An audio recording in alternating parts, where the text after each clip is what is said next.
अगर कोई जैसे ऐसे इलाके में रहता है जहाँ पर जैसे अफगानिस्तान का या किसी और करीब आपके सरहद है और देख लेता है वो चांद, तो वो तो ईद करेगा या फिर वो ऐलान का वेट करेगा कि अगर मैं पाकिस्तान की हुदूद में आता हूँ तो मैं रुयत हिलाल कमेटी के ऐलान के मुताबिक मुल्क के साथ करूँ? असल चीज़ ये है कि या खुद चांद को देखे जी, या दो आदिल अफराद गवाही दें कि चांद हो गया और उनके जो निशानियाँ वो बताएं वो तकरीबन सेम हो, या ऐसे अफराद आपको बताएं जिनकी बात से आपको इत्मीनान हासिल हो जाए। असल चीज़ ये है।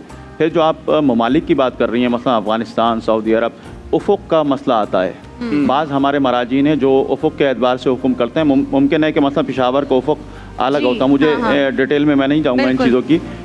उफ़ुक़ अगर अलग होता है तो उसके एतबार से हुक्म अलग हो जाता है हमारे बाज़ मराजीन का। और बाज़ के नज़दीक ये है कि नहीं, दुनिया में अगर कहीं भी चाँद हो गया तो वो उनके नज़दीक उनकी राय ये है कि वो चांद चाहूँगा। ये जो प्लैनेट्स और स्टार्स की जो भी एक तरह की स्टडीज़ हैं, इनके जो लोग होते हैं वो रुयत हिलाल कमेटी में क्यों एक कोई क्यों नहीं होते हैं? वो भी। और सुपारको ने आज जैसे कहा भी है कि शवाल का चांद अब वो कायम हो गया है और वो नज़र आ जाएगा, उसके कभी इम्कानात हैं। तो ये स्टडीज़ भी साथ साथ होती हैं। लेकिन इसाक साहब, अगर किसी को चांद नज़र आ गया है और हुकूमत ने ऐलान नहीं किया है, ज़्यादातर के भी कैसे ये वाली पहले इत्तलात आई हैं, वो क्या करेंगे?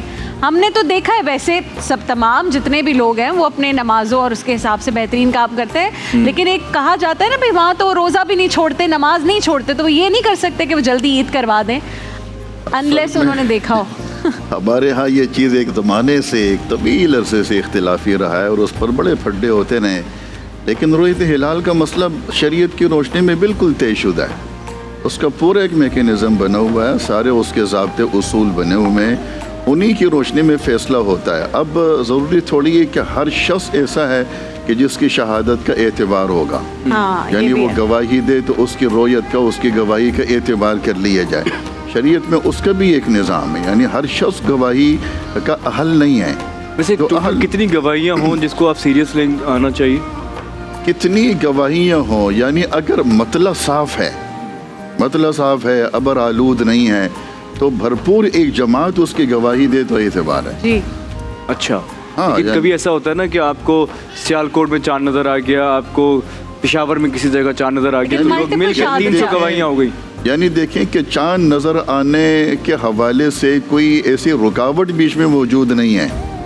और एक आदमी आपसे कहे कि मैंने चांद देखा है तो उसका तो एतबार नहीं किया जा सकता।